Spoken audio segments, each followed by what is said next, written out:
Okay, Rabbi Sai, let's get started. We are on DAF Pei Ches Amud Aleph, on the 8th line, Gufa. Omar Shmuel, Hanotel Klimin Ha'uman Levakro Vinenas Biyado Chayev. So let's go back to something that was quoted in the name of Shmuel before. And that is that if a person goes into a store, goes into the little tchotchke store, he picks up a little ceramic something or other, and by accident something happens while it's in his hands. He drops it, someone bumps into him and it drops, whatever happens, even if it's an ones, so the customer, even though he hasn't purchased it, is chayev. Like the sign says in the store, you break it, you pay for it, right? So, v'hani mili hu dekitzi dameha. But that's only if the price of the item is fixed. Now, what does this mean? So both the Ran and the Dorim and the Rashbam over here both explain that we're talking about a commodity that is easily sellable. It's something that the price is clearly fixed. It's like $1 per ceramic doll. Everyone knows that's the price. And the seller is not pressed. It does not feel any pressure to sell it. This is an easily sold commodity. It could be like a dozen eggs or whatever it is. It's something that he sells very, very easily. And therefore, you as the customer, by picking up this item to examine it, you're not doing me, the seller, any tovus. You're only doing yourself a favor to make sure that there are no cracked eggs in the box.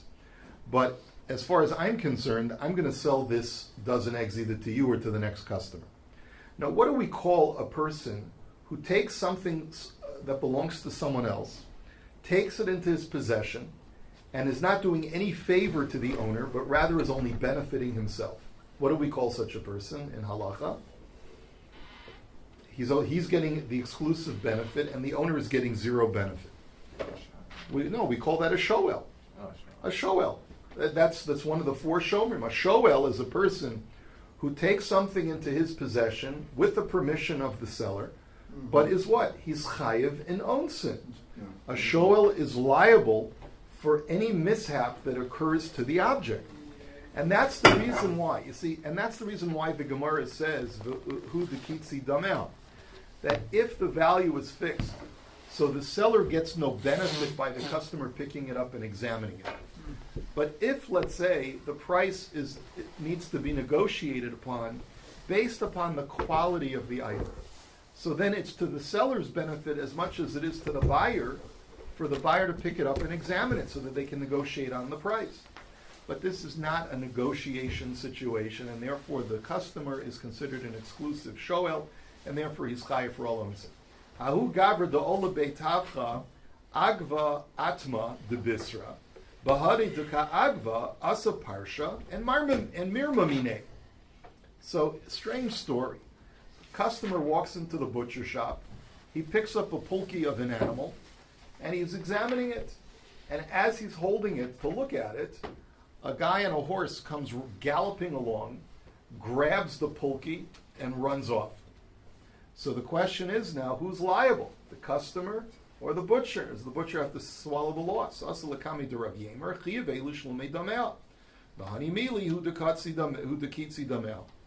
Rav Yemer said, look, if the pulki is a fixed commodity that you don't have to haggle on the price, it's clearly marked at such and such a pound, so then the customer has no recourse of saying that I was picking it up for the benefit of the seller. He's now deemed a shoel, and therefore he's liable.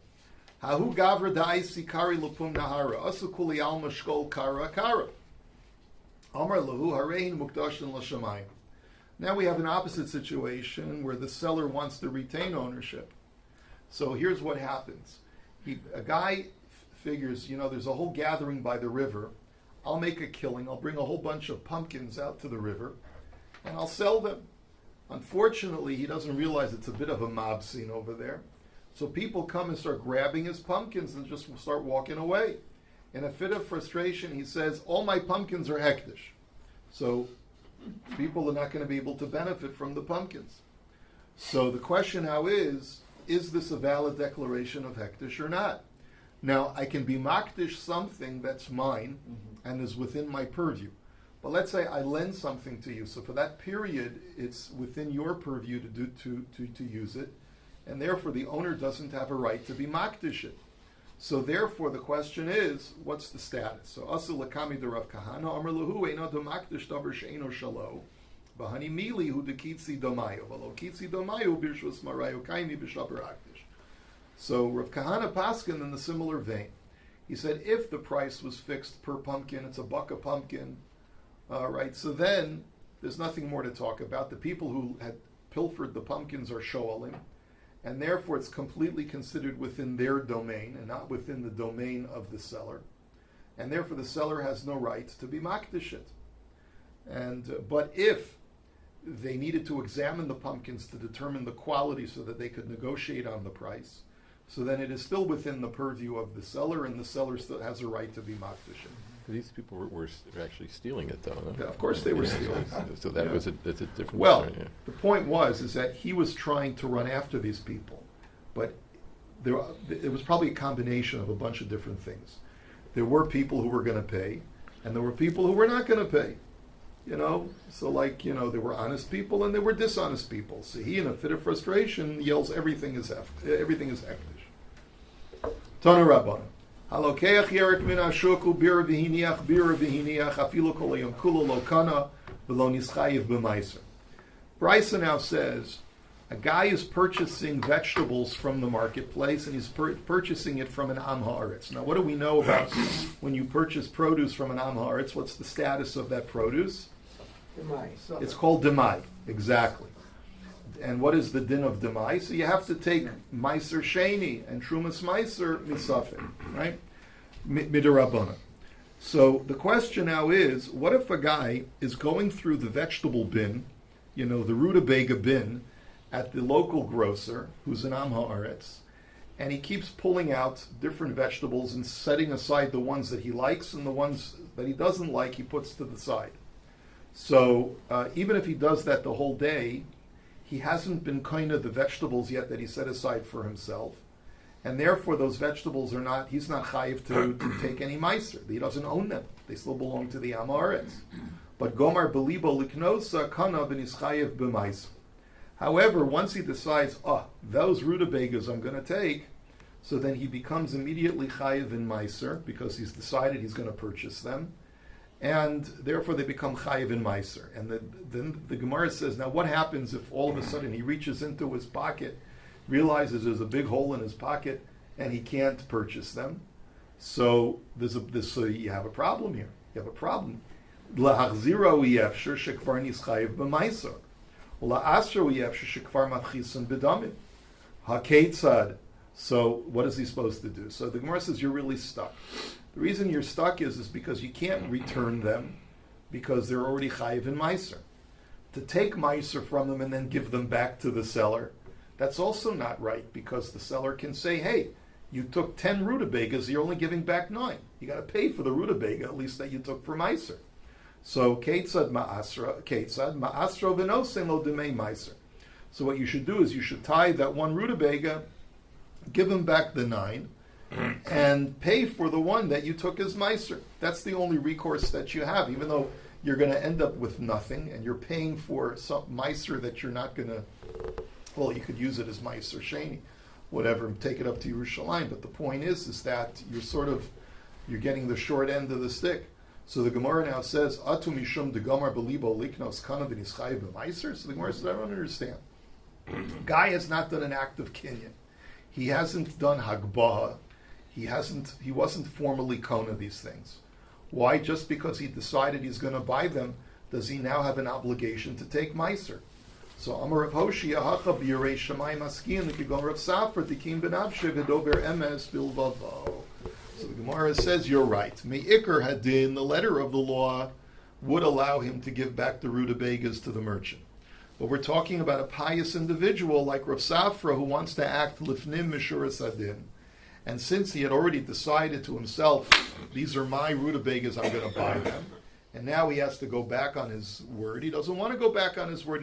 He wants to always be truthful to his decisions, and therefore he should, if he wants to fulfill lifnim mishuras adin, this is what he should do. The famous story of Rav Safra from the Gemara in Makos is that Rav Safra was a pottery merchant, and one day he was reciting Kriya Shema, and a guy comes over to him and says, I'll give you 50 for your pot.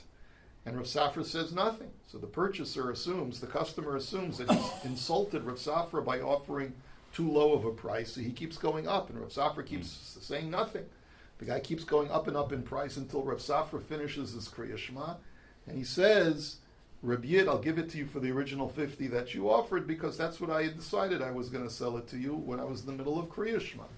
So, and even though Me'ikar Hadin, he could have taken the last price the guy offered him, no, Rav Safra was v'doiver emes bilvavo. He wanted to be truthful to his convictions. And so that's the case that we're dealing with over here. Okay, let's go on to the next mission. Hasiton mekaneach midos of echad l'shloshim yom, u'balabayis echad l'shnei matzar chodesh. Now, when a person sells commodities, he uses measuring bins or measuring containers, and he also uses scales and weights. When it comes to the measuring containers, the measuring cups, the merchant has to wipe those down periodically to make sure that they're not accumulating some residue from the previous sale, which would diminish the next amount that's being measured. So when we're dealing with a wholesaler who's constantly using this, so there's greater chance of accumulation, so therefore he's got to clean it out once every 30 days. A balabas who's not a professional but just occasionally sells items has to only wipe down his containers once every 12 months. Rabbi Shimon Gamliel Omer Chiluf Advar. Rabbi Shimon Gamliel says, I hold just the opposite. Why do I hold the opposite? Because Rabbi Shimon Gamliel says, a balabas who sells infrequently, there's a greater chance for, certainly with liquid measures, for there to be congealing of liquid substances onto the sides of the vessel because he uses it so infrequently. But a wholesaler who's constantly using the container, there's not as much of a chance of congealing and accumulation of residue because the container is constantly being used. So it's a machlokus as far as like what the metzias is, it seems like. Now, but everyone seems to agree that when we deal with a chenveni, now a chenveni is not a wholesaler, and he's not a balabas. He's a professional seller, but he's a retailer. That's what we're dealing with. He's the end user seller for the customers, and he's mekaneach midos of pamayim b'Shabbos. He has to clean out his measuring cups twice a week, and that's according to everybody, both according to the Tanakama and Rabbi Shimon Gamliel, because even though there's a frequency of use of his containers, remember in the previous Mishnah we learned that when you're a chenveni, since you're so busy serving your customers, you normally when you're a balabas, you have to wait until, when you pour out liquid, you have to wait until 3 drops, non-contiguous drops, the stream stops and then 3 drops fall out of the container. But when you're a chenveni, you don't have to wait because you're in such a rush to get to the next customer. So Chazal were lenient on you. But what does that mean? It means that there's more residue in the container when you're pouring out oil or wine. And therefore, since there's greater residual accumulation, so therefore you have to wipe down the container twice a week. And umimacha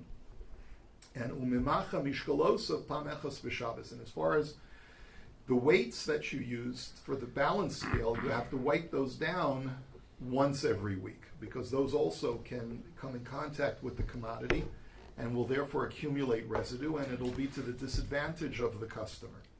And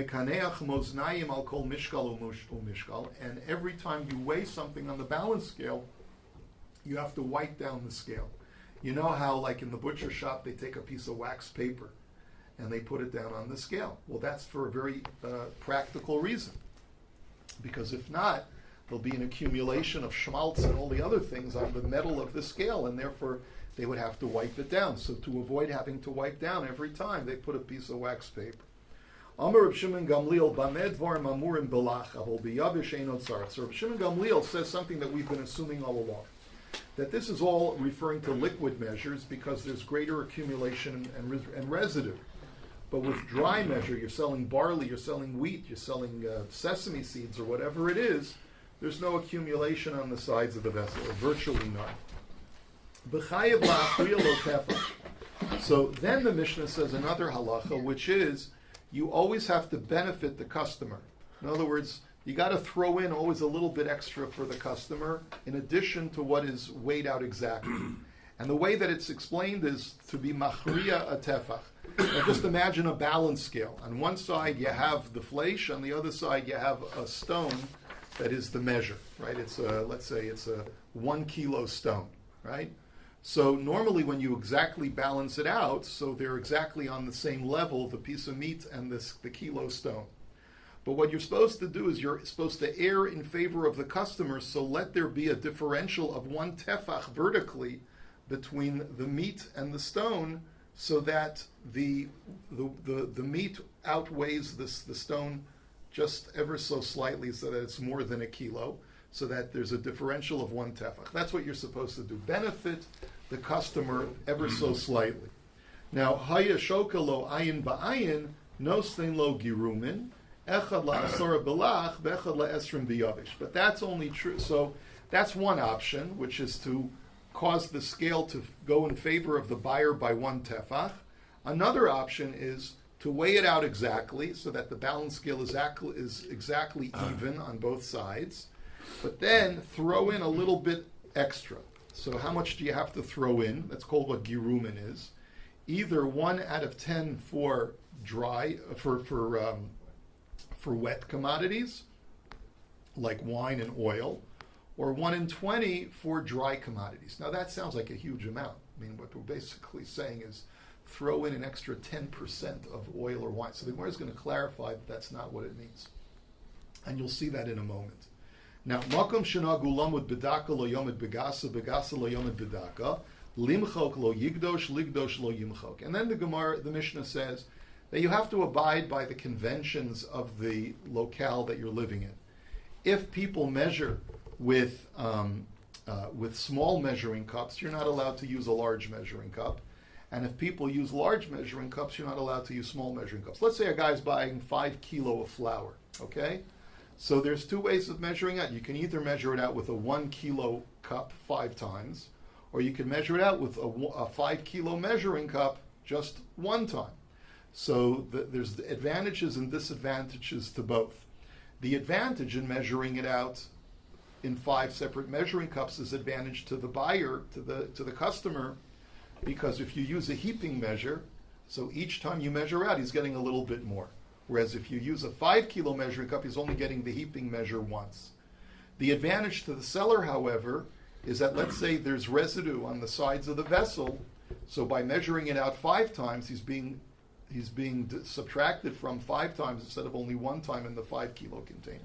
So therefore you have to abide by the convention, and if the convention is to use a 1 kilo measure, you can't say, well, I'll give you a 5 kilo measuring cup.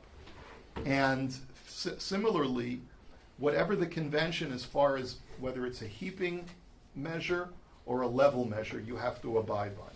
If the convention is to give a guy a heaping measure, you can't say I'm going to level it off, because people are used to, when they buy a kilo, they're used to buying a heaping kilo, not a flat kilo, not a leveled kilo, and vice versa. Now, why the vice versa you're not allowed to do, that should be a question that the Gemara will ask Amir Tzashem tomorrow. We'll talk about that later. The Gemara now says, Minahani Mili. Where do we know this from? That you have to give some level of advantage to the customer, and the Gemara's Havamin at this point is that while you're weighing it out, you have to give the advantage to the customer such that the scale has to tip in favor of the customer. Amar Reish Lakish da Amar Kra Evan Shalema Vatzedek. So because the pasuk says that you should have a complete and righteous or just stone for your measures. So tzedek or tzadek mishalcha v'seinla. So what we learn from the word tzedek, which is a bit extraneous, is justify or be charitable with that which is yours by rights and give to the customer. That's what the word v'tzedek means, like from the word tzedakah. Give him a little extra charitably that you're not obligated to give him. So the Gemara says, Ihachi, well, if you're telling me that this pasuk in the Torah teaches me that at the time that I'm measuring for the customer, I have to tip the scales in his favor, ema seifa, then take a look at the next case. Hayashokelo ayin ba'ayin nosin lo gerumin. V'i hachra'a deoraisa hechi yoiv loy ayin ba'ayin. If you're telling me that I always have to tip the scales at the time of measurement for the customer, how then can the Mishnah offer me the option of not tipping the scales in favor of the customer and then adding something after the fact? If the Torah requires me to tip the scales at the time that I'm putting it on the scales, I got to tip it in favor of the customer. Why then does the Mishnah offer me the option of going exactly even and then throwing in a little bit afterwards? If the Torah says it's dafka got to be at the time of the measurement, so or at the time of the weighing. So the Gemara answers, El Reisha b'makom shenagu v'chi itmar dereish lakish aseifa itmar hayashoko lo ayin ba'ayin nosin lo girumin. So you really the answer is that this whole shackle of Itaria is not a discussion about tipping the scales at the time of weighing in favor of the customer, but rather it's a reference to the second case of when you weigh it evenly and you don't tip the scales, then you have to add a little bit for the sake of the customer, to the customer's benefit. And on that, the Gemara asks me, no, Hanimili, where do we know this from? And the answer is, Amar Reish Lakish, Amar Krov, Vat Tzedek, Tzedek Mishal Chavis Ein Lo. That's what the pasuk of the word Vat Tzedek teaches me. That whenever you're going to provide a commodity to the customer, you have to err in his favor. And it doesn't matter whether you err in his favor by tipping the scales at the time of weighing, or if you want to err in favor of the customer by weighing it perfectly correctly, and then throwing in a little bit after the weighing. Either way is fine as long as it's vatzedek, as long as you give him a little bit extra. The kama girumin. So taka, now how much is that extra that you have to give when you weigh it exactly evenly? Amar Rebbe Abba Bar Mamel Amar Rav Echad me asara belitra bilach la asara litrin. So Rav Abba Bar Mamel says the name of Rav. It's not 1/10 like you might think from the language of the Mishnah, but it's rather 1/100th. It's 1/10 of a litra when you're buying 10 litras. Now, where do you see that in the language of the Mishnah? So the Rashbam says, because the language is echad le'asara belach, 1 to 10. Usually it would be echad me asara. The letter mem would be the proper preposition. 1 out of 10, but it says 1 to 10, and so from there you see that we're dealing with 1 out of 10 for 10. That's the way you read. 1 out of 10 for 10 is the way you read it. 1/100? So it's 1/100th. It's 1%. You only have to err 1% in favor of the customer to tip the scales or to give him 1% extra. And echad la'asor belach v'echad le'esrim b'yavish. And then we said it's 1/20th for dry measure. So if we said that 1 out of 10 does not mean 10%, but rather 1%, what do you think 1 out of 20 means? It doesn't mean... What is 1 out of 20? 1 out of 20 normally means 5%. So if we're saying that it doesn't mean 10%, doesn't mean 10%, but rather 1%, so 5% would not mean 5%, but rather 0.5 or half of a percent, right? That's what you would think, but then not necessarily, because Iboyelahu, Heichi Kamer, Echad me asar balach la asar delach, ve'echad me esrim biyavesh, la esrim diyavesh, Odil me echad me asar la asar delach, la esrim diyavesh. So there are two ways of looking at it. If you're telling me that 1/10 is 1/10 of a tenth, so then maybe 1/20th means a 20th of a 20th, which is not a half of a percent, but is rather a quarter of a percent, because that's 1/400th, right? Or maybe no, maybe it's 1/20th of 1, which is out of 10, which would make it a half of a percent. So that's really the Gemara's question. Is it a half of a percent, or is it a quarter of a percent for dry measure? And the Gemara says, we don't have resolution. Now a little bit of a gadita. Amar Rebbe Levi, kasha oinshan shel midos yoseme oinshan shel arayos. He says, more odious is the punishment for false weights and measures than the punishment for sexual crimes. Shezen nemar bohen el, v'zen nemar bohen ele. The word el, these, in English, is an indication of a harsh punishment. And by arayos, the word el is used, because as the pasuk says, ki es kol ha'to'evos ha'el asu anshe ha'aretz asher lifnechem. All of these abominations have been performed by the nations preceding you, and therefore the land was defiled and spit them out. But when it comes to weights, it says, Eile, ki so avas Hashem kol ose eile. It is an abomination for a person to have false weights and measures, any of these. So the word Eila adds a letter Hey to show you that it's even more of a corruptive thing than Arias is. So Umay Mashma Dahai El Kashahu, where do you see that the word El, these, means something that's odious or very, very harsh? As it says in Sefer Yechezkel that he took away the very strong people of the land, which is a sign of great strength to be able to take the strong people. So you see that the word Elei means strong ones. Okay, now Gabe Arayas Nami Haksiv Eile. But the Gemara says, but wait a minute, the word Eila also appears by the Arayas, and if you're telling me that everywhere it says Eila, it's worse than where it says El, but by Arayas it also says Eila. So where do you see that midos, weights and measures, are more odious than Arayas? So the Gemara answers, Hahu lemeute midos mikares. So the Gemara says, no. The word Eila, when it's contrasted with the word El, means something that's more odious than the word, that which is written by El. But if the word Eila appears in a vacuum, then it's not coming to, it's coming as a miyut. It's coming to tell you that only in this particular area of law does the law apply. And that's what the word Eila in that context by Arias is coming to teach. It's not coming to teach me to contrast it with El, but rather it's coming to teach that only Arias get kares, even though there are other things in the Torah that are called toeva, only for this kind of toeva do you get kares. But the toeva of midos, the toeva of false weights and measures, you don't get kares for. That's what the word Eila is coming to teach when it's written by Arias. But the fact that it is also written as El means that it's contrasting with midos to tell you that midos is a more odious offense than Arias. So the Gemara says, but wait a minute. Ve'elamai udfayu. So the Gemara says, but wait a minute. If you're telling me that the punishment for Arias is worse than midos, then in what sense is midos a more odious offense than Arias? So the Gemara answers, Dahasam efshir b'tshuva v'hachalo efshir b'tshuva.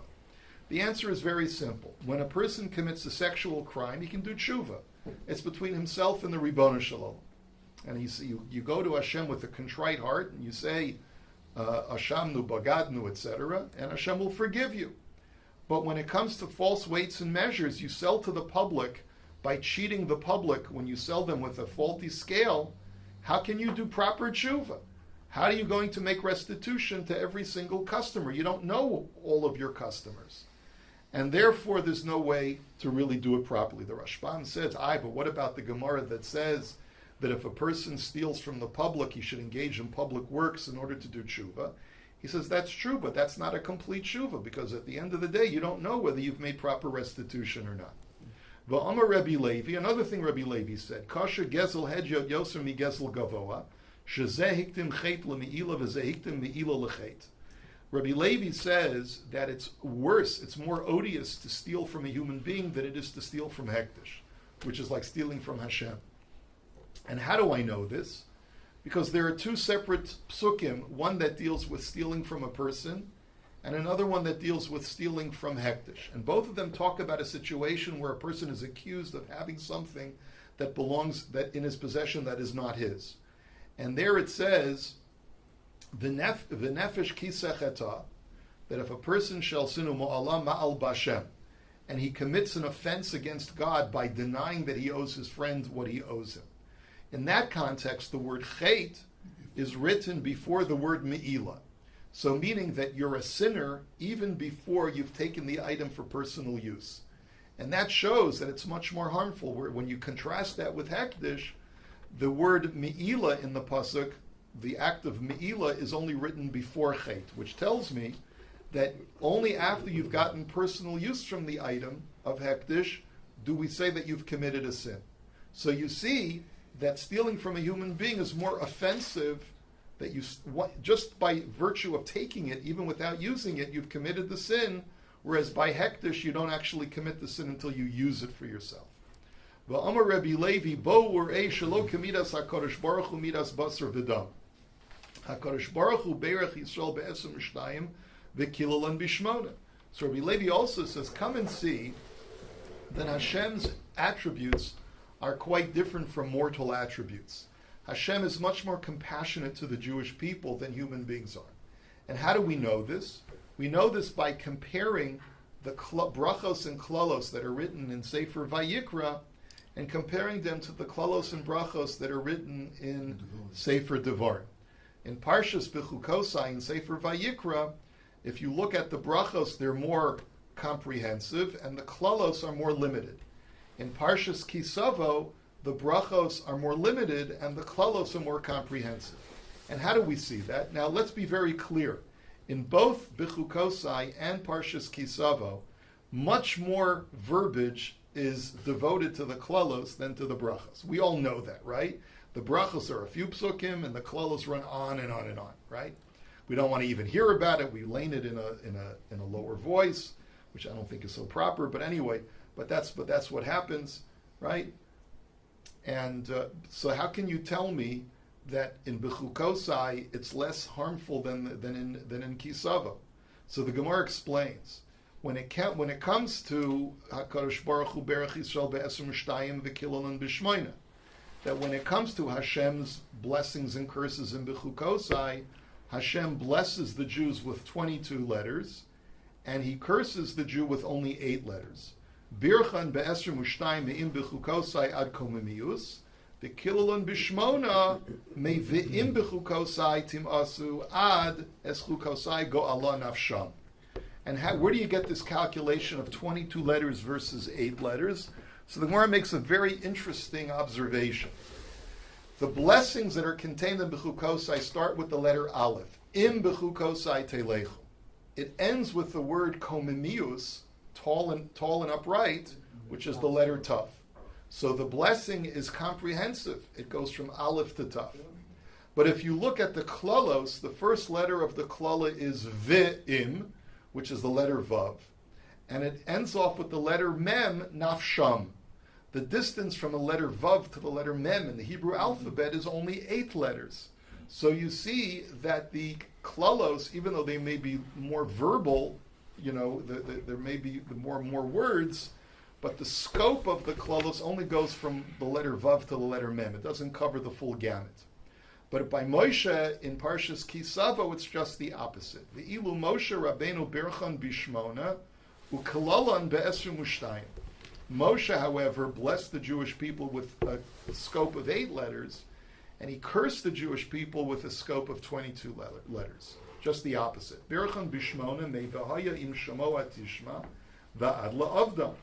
When it comes to the brachos, it starts off with v'haya im shamoa tishma, that it shall be if you listen to the voice of Hashem, starting with the letter vav, and it ends with the words la'avdam, right?